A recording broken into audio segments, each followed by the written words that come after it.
In Minnesota, we have a strong tradition of working to ensure that children have loving families and homes. And in fact, our state has one of the highest rates in the nation for international adoptions. We have families that have opened their hearts to kids from all over the world, from Vietnam to Guatemala to Nepal and to Haiti. And that's why it is only fitting that we recognize a Minnesota team tonight, and that is the Minnesota Vikings. Now, it is also fitting that I honor them because my dad spent his whole life covering the Vikings, including, as I've noted here before, writing a book called Will the Vikings Ever Win the Super Bowl? Which is sadly still relevant today. Also, it is fitting to honor them because they just, in their brand new stadium, and I was there Sunday night, had a major victory against the Green Bay Packers. Actually, and I'm sorry, is anyone here from Wisconsin? Angels? Oh, you're in the back. Okay.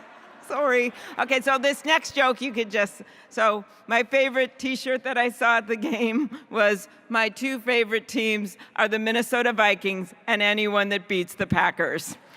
Yeah, okay, thank you, yes.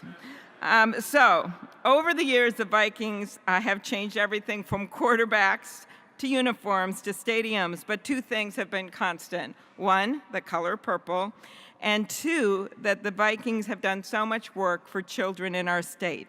Since 1978, the Vikings have raised more than $10 million for the Vikings Children's Fund, a program that works with local organizations to improve the lives of children. The Vikings Children's Fund has partnered with local organizations, including many adoption organizations. The Vikings help make sure that these nonprofits have the resources to keep doing their important work with adoption. Every year, the Vikings host the annual Adoption Family Fun Fest in Winter Park. This year, more than 500 people showed up from across Minnesota to celebrate adoption. Representing the Vikings, it couldn't be better than this tonight, are the general manager, Rick Spielman. Okay, maybe you'd think Adrian Peterson or someone like that, but okay, it is, but this is, they have cool stories. Rick Spielman and Executive Vice President Rob Brzezinski. Now let me tell you about these two guys. Rick Spielman and his wife, Michelle, have 6 adopted children of their own. And Rob and his wife, Leah, have adopted 5 children. Rick and Rob and the Minnesota Vikings know that all kids deserve so much more than just a roof over their heads and a bed to sleep in. They deserve loving homes, nurturing families, and bright futures. Now, Rick and Rob may not look like angels. Maybe they're a little too tall. They don't have wings, but they are truly angels to their own children and to so many other children in our state. Rick and Rob, please come up to the stage and we will play our video. Thank you.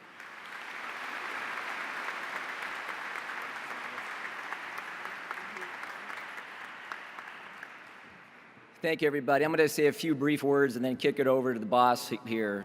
He's used to being in front of people in the media and all that, so he'll do a better job than me. First thing I want to do, I don't know how it works in other states. Senator Klobuchar, this woman, I don't know if there's a more staunch supporter for adoption anywhere in the world because she's so busy. She's out at all our events, genuinely supportive.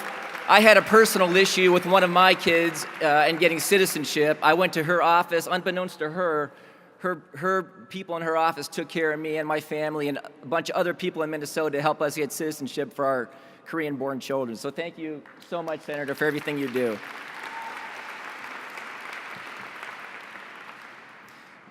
This is very moving and humbling, and when I think about it, I think about all the great work that people are doing, and honestly, I think there's people that are doing much greater work in adoption than Rick and I, but we have the platform of the NFL.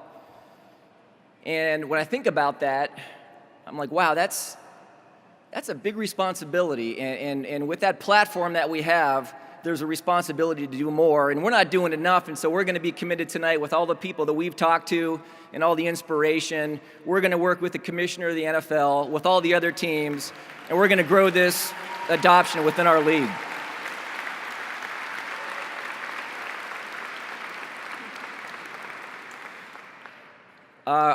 My wife Leah couldn't be here tonight, as well as Rick's wife Michelle, but she should be here instead of me. She's an incredible woman. She's the one that is the backbone of our family, and maybe next to the senator, there's nobody that's going to fight for kids more than my wife, so I want to give a shout out to her.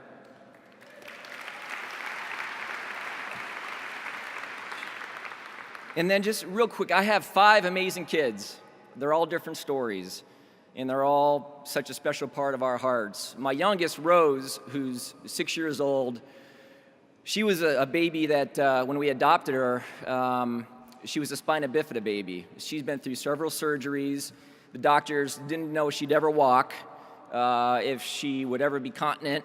And I'm proud to say here, 6 years old, by the grace of God, by the befuddlement of doctors, this little 6-year-old is a picture-perfect little girl of health, and it's an absolute miracle.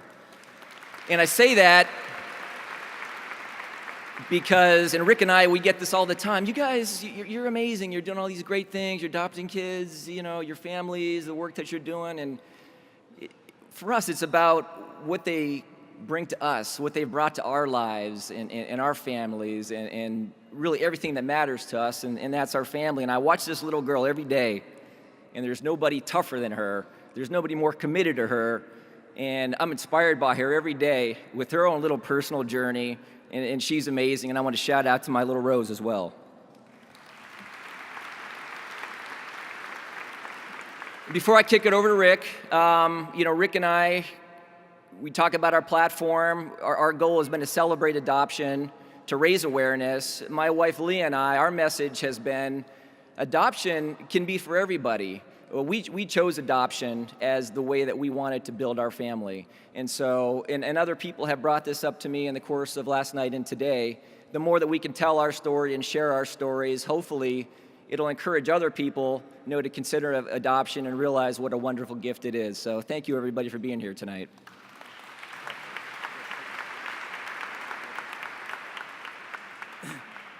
Thank you. My wife also couldn't be here tonight. The 6 children we adopted, our youngest is a freshman in high school, and she has cerebral palsy, and she played in her first Special Olympics soccer game last night. So,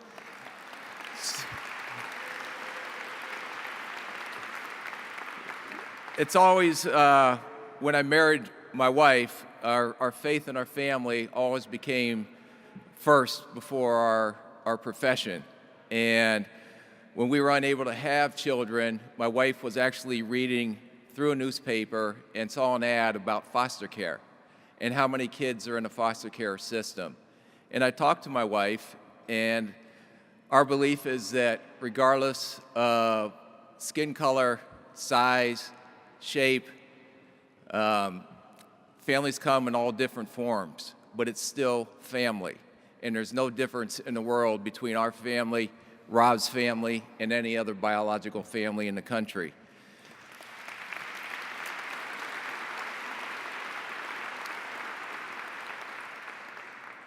Me and my wife has always been a little bit embarrassed, and like Rob alluded to a little bit, is when people come up and say, what a great thing you have done.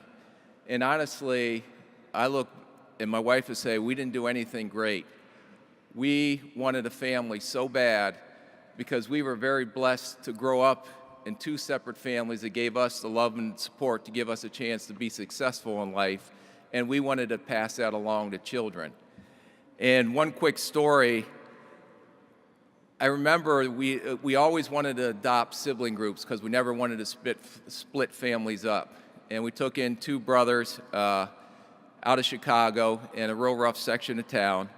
And the first night we had them at home, we were proud parents, nervous as heck. My wife's got like baby monitors in every room, and I had a baby monitor strapped to my pajamas just in case you didn't hear anything. So we're sitting there, and these two brothers have been together. Ronnie was 2 at the time, JD was 7 months old, and all of a sudden JD started crying. And so it's the first panic moment for a parent that just has 2 new kids in their house. So we jump out of bed, my wife, kicks me in the head on the way out over the bed, and she's like sprinting 90 miles. I was going to ask her if she wanted to play, but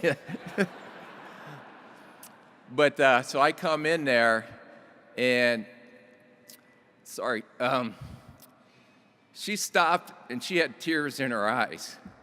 And we looked, and a 2-year-old brother, because they had survived with each other through foster care in a lot of different homes, even in their first 2 years, had climbed into his brother's crib, holding his brother while he was trying to rock him back and forth.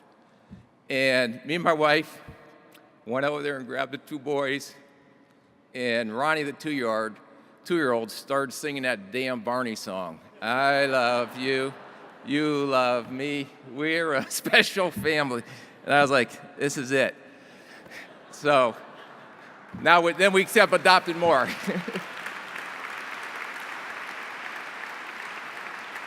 and I wish I can say, that when you do adopt, it's not always all those lovely stories, because just like every other family, you have to deal with a lot of issues too.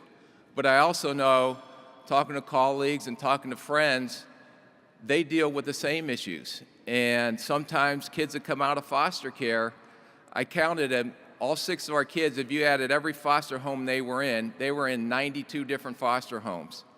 So how do you create that message to them is that, no, this is your real family, this is a family you're going to have for the rest of your life. And that's a hard message to get across, because a lot of these kids coming out have attachment issues or detachment issues because they've been moved around so much.